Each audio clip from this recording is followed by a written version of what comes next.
Magandang gabi mga masters, bali ngayon po ay 8 videos po ma-upload ko po sa aking YouTube channel. Tama nga mga masters, 8 videos nga po ma-upload ko. Yon, what's up mga masters? Nandito na naman tayo sa panibagong araw, panibagong kabanata na naman ang pagsasama-samahan natin ngayon guys.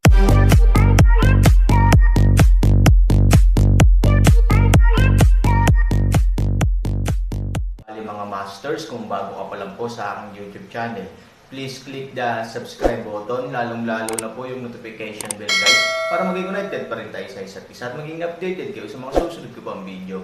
Bali mga masters, bago natin umpisahan ng kwento ay mag-shoutout po muna tayo para sa mga solid nating tagapakinig. Shoutout kay Samuel Maravilla at shoutout kay Ace Manalo. Yun na nga mga masters, no? Bali hindi na ito patagalin. In 3, 2, 1, let's go!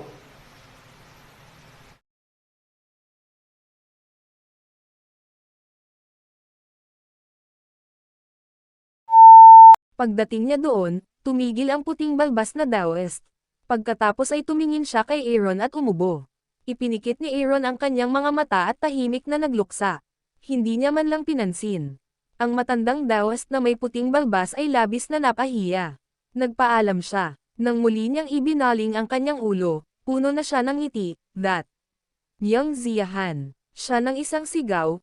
Aaron binuksan ang mga mata mula sa kalungkutan, isang titig sa kanya, ay hindi nagsasalita. Pero halatang kinilig ang matandang Daoist na may puting balbas. Pagkatapos niyang mabawi ang kanyang hugis, nakangiti niyang sinabi, "Well, ang krimen ngayon lang talaga ay ang aking kamangmangan. Tingnan mo." Gamit ang isang kaway ng kanyang malaking kamay, ilang mga disipulo ang direktang itinayo si Chen Shiman at lumapit. Sa oras na ito, si Chen Shiman ay ginagamot lamang ng isang grupo ng mga martial uncle mula sa matinding sakit sa pader, ngunit siya ay binugbog ng master. Sa oras na ito, ang kanyang mukha ay berde at pula, ganap na namamaga, na may dating hitsura ng isang bata, ngunit ito ay mas parang ulo ng baboy. Napatingin si Aaron kay Chen Shiman, hindi nagsalita, at binawi ang kanyang mga mata.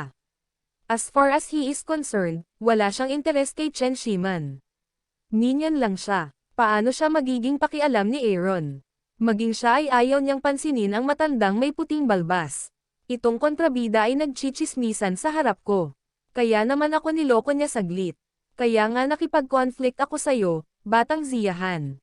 Kasabay nito, mabilis siyang komandat sa isang grupo ng mga disipulo, sa tingin mo ba? Oo, lahat yan Kuya Marshal Kuya Chen. Nagkakamali siya at nag-asal. Pinukaw kanya sa labas, Batang Ziyahan.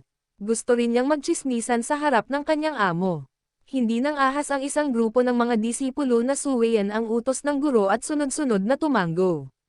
Oo, Batang Ziyahan, noon pa man ay mahal ko na ang kapayapaan sa palasyo ng Chanji. Si Do ay palaging isang tao ng dalisay na pagnanais at kaunting kasiyahan sa aking buhay.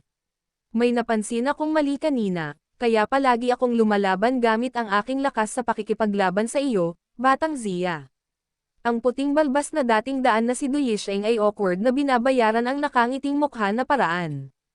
Pakinggan ito, Aaron ay talagang hindi makakatulong ngunit eye roll ang isang puting mata, ito dubuhay, kahit paghingi ng tawad ay hindi maaaring makatulong ngunit magpanggap ng isang alon ng puwersa, siya ay hindi makapagsalita sa sukdulan. Kung wala kang ibang gawin, bumalik sa iyong lugar at manatili.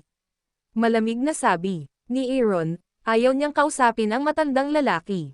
Talagang sayang ang laway nito, sabihin ng isang bagay, ngunit Aaron ay ipinikit muli ang kanyang mga mata, maaari lamang galit na tumango, sa kanyang sariling mga tao sa likod. Gayunpaman, bago siya umalis, siya ay tumingin muli at tumigil. Dahil sa dami ng tao, sa oras na ito, napansin niyang may taong tahimik na nakahiga. Halos sa isang sulyap ay nakita niyang hindi kumikibo at tila patay na ang taong nakahandusay sa lupa.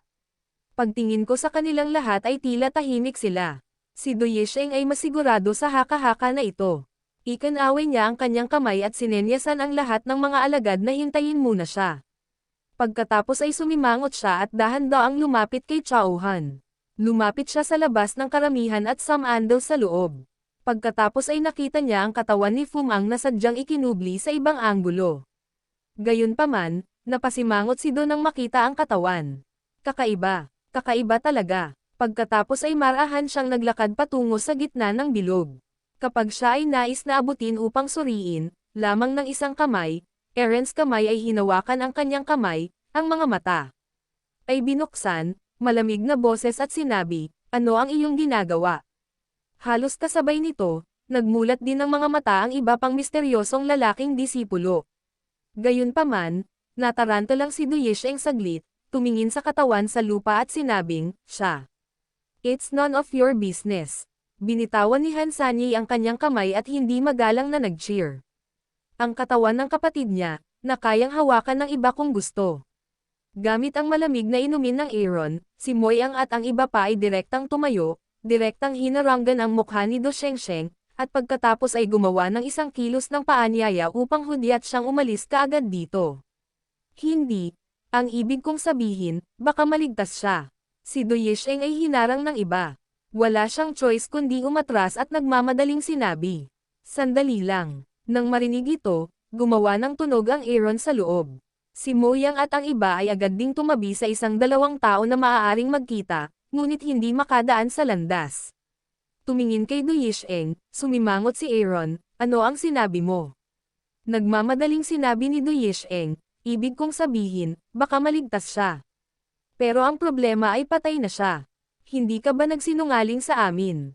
Kumunat ang noo ni Bai Xiaosheng. Tiningnan ni Do Yisheng ang Aaron at nakitang naghihinala rin siya at kinakabahan.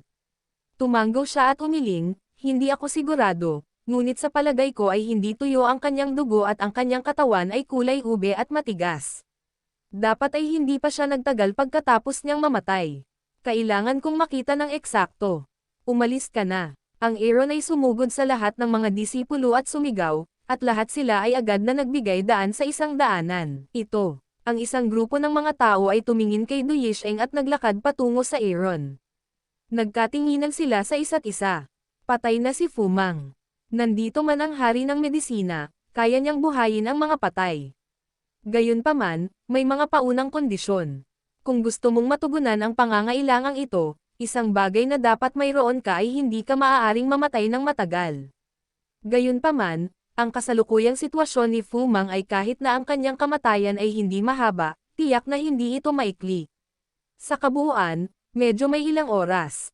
Higit pa rito, ang pagkamatay ni Fu Mang ay hindi katulad ng ordinaryong kamatayan. Namatay siya ng buo dahil nawalan siya ng laman at nawalan ng maraming dugo. Sa madaling salita, ang ganitong uri ng kamatayan ay karaniwang hindi maibabalik. Dumating man ang walang kamatayang si Luo, maliban kung, maaari siyang magkaroon ng sobrang gininto ang katawan ng Aaron at lahat ng uri ng kakaibang lugar. Ngunit ang problema ay kahit na si Aaron mismo ay nailigtas ng kanyang sarili o ng iba sa sandali ng kamatayan. Hindi siya naging seryoso o kasing haba ni Fu Mang. This is all white bones, and there are few pieces of meat. Ano pa ba ang matitipid natin? Ang ilang mga tao ay agad na nakadama ng ilang walang magawang mga hinaing. Para sa kanila, dahil pumanaw na ang yumao, dapat nilang hayaan siyang magpahinga ng mapayapa. Ngayon ang lahat ng iba pang mga aksyon ay walang iba kundi ang paghagis tungkol sa kahirapan ng namatay. Higit pa rito, ang lalaking ito ay ang matandang si Do Yisheng. Bagamat mukhang fairyland at matuwid ang matanda, ang masasamang ugali nito ngayon ay malalim din ang pagkakaintindi ng mga tao sa uri ng bastos na itinatago ng matanda sa ilalim ng balat. Hayaan ang ganitong uri ng mga tao upang iligtas Fu Mang, ito ay hindi malinaw na ito ay isang pagkakataon upang gumawa ng gulo, o kahit na paghihiganti. Ito ay isang sadyang paghihiganti. Bagaman ang pinuno ng alyansa ay may kakayahan at matalino, malakas ang kanyang damdamin para sa Fu Mang, kaya siya ay sentimental at ginagamit ng mga taong may ulterior motives. Oo, marami sa mga alagad ang nagbulungan ng sarilinan. Sa katunayan, hindi lang sila, pati sina Fu Mang at daw 12 ay nataranta sa desisyon ni Aaron. Ito ay isang katotohanan na si Fu Mang ay patay na. Hayaan mo na si Do Yisheng, kahit dumating si Wang Huan, kalokohan lang. Ngunit alam nilang lahat na ang pagkamatay ni Fu Mang ay nagdulot ng matinding kalungkutan sa lahat, at hindi rin madali ang puso ni Aaron. Ito ay higit pa o hindi gaanong naiintindihan na ang patay na kabayo ay itinuturing bilang isang buhay na doktor ng kabayo. Bilang karagdagan, ang Aaron ay mayroon ng mga salita, sino ang nang-ahas na lalabagan muli ang mga ito. Sa dulong iyon, si Do Shengsheng ay lumapit kay Fu Mang nang napakaseryoso at mabilis. Matapos hawakan ang kanyang palso sa kanyang kamay, sumimangot siya at kumunot. Pagkatapos, mabilis niyang tiningnan ang katawan ni Fu Mang. Maging ang mga taong nabuhay sa loob ng 2,000 taon, kahit na kumain sila ng mas maraming asin kaysa kumain ng kanin, nang makita nila ang kalunos-lunos na eksena ni Fu Mang, nakahinga pa sila ng hangin. Ang bigat kasi. Masyadong mabigat. Walang takutol sa pagsasabing ito ay inilagay sa ligaw at kinakain ng mga tsyakal sa loob ng ilang araw. Sa pag-iisip nito, lumingon siya ng bahagya, tumingin sa Aaron sa tabi niya, at umiling ng may paghingi ng tawad, nasasaktan talaga siya ng sobra, halos natakot ang lahat. Wala ng karne, buto na lang ang natitira. Ang kakulangan ng karne ay nangangahulugan na ang mga meridian ay nasira, at nangangahulugan din ito na ang ibang mga istruktura ng katawan ay ganap na wala sa supply at proteksyon. Kahit na ang mga Diyos ng Daloo ay walang kapangyarihan. Nang marinig ang mga salita ni Do Shengsheng, ang mga mata ni Aaron ay may bakas ng galit, ngunit hindi nagtagal, nawala ang galit. Malungkot at mapagmahal siyang tumingin kay Fu Mang, na ligtas na nakabalik sa kanluran, sa mahabang panahon. Tanga ka, pinaglalaroan mo kami diba? Matagal ko nang sinabi na pinaghiganti mo ang sarili mo at ininsulto mo ang pinuno natin. Ipaglalaban kita, boys, hampasin mo siya. Halos sa oras na ito, maraming tao sa mahiwagang alyansa ang biglang tumayo at isa-isang sumugod kay Du Yisheng. Nakita ni Du Yisheng ang isang grupo ng mga taong mabangis. Kung naging masungit ang mga ito noon pa man ay masungit na siya sa kanila. Ngunit nang malaman niya ang pagkakakilanlan ni Aaron, hindi siya nang ahas na lumaban. Hindi niya namamalayan na pinoprotektahan lamang niya ang kanyang ulo gamit ang kanyang mga kamay. Tama na. Sa isang grupo ng mga tao sa paligid ng Du Yisheng handang ilabas ang galit sa puso, Aaron biglang isang galit. Lahat ng mga tao sa eksena ay nagulat at natulala. Maaari mo bang iligtas ang mga tao? Ito ay tungkol sa pagliligtas ng mga tao. Ano ang ginagawa mo? Kapag ako ay namatay. 3,000 malamig na boses galit na paraan. Matagal na nagkatinginan ang isang grupo ng mga disipulo. Napayuko silang lahat at hindi naglakas loob na magsalita. Matagal na nagtiis si Dao 12 at sinabing, ayaw lang namin tulungan si Mang na insultuhan ng walang habas. Kapag dumating ang mga tao upang iligtas ang mga tao, ganoon ba ang ugali? Sa tingin ko kung hindi namatay si Fu Mang, mapapahiya ka. Pinagalitan ni Han 3,000, pagkatapos, convergence mode, tumingin kay Du Yisheng, mabuti, mangyaring. Bai Xiaosheng, tingnan mo ang mga bisita. Natapos ang Aaron, biglang may naalala, kung sino man ang maglakas loob na hanapin ang problema ng Chanji Palace ng pribado, harapin ito ayon sa mga patakaran ng gang. Oo, tumanggo si Jiang Hobei Xiaosheng, magalang na lumapit kay Do Shengsheng at gumawa ng kilos ng paanyaya. Lumingon sa likod si Aaron at mukhang malungkot kay Fu Mang. Ang sitwasyon ni Fu Mang, hanggat ang isang normal na tao ay maaaring hatulan, at Aaron natural na mas malinaw. Kung may tulong, Aaron kung saan ay palaging nalulumbay nakaupo dito, kahit na ito ay maubos ang lahat ng kanyang lakas, hindi siya magkakaroon ng kahit kaunting pag-aatubili upang iligtas ang mga tao. Ngunit ang problema ay walang pagkakataon na bigyan siya ni Fu Mang, na kasing puti ng buto at laman at ulo na lang. Patay na siya, dead to the core siya. Alam ni Do Shengsheng at Han Sanchen mula kina Zhong Beihai at Chen Shimen kung saan sila nagmula sa palasyo ng Chanji, kaya ang mga patay na kabayo ay itinuring na buhay na mga doktor ng kabayo. Kung may sikreto, mabuti na lang. Kahit na hindi ito gumana, ang Aaron ay hindi magkakaroon ng anumang kawalang kasiyahan, ano ang pagmamadali upang makita. Natatakot akong kakainin ko ang iyong pagkain at inumin ang iyong alak. Tumingin si Du Yisheng kay Bai Xiaosheng, na nagpapanggap bilang isang imbitasyon, at biglang sinabing natatawa.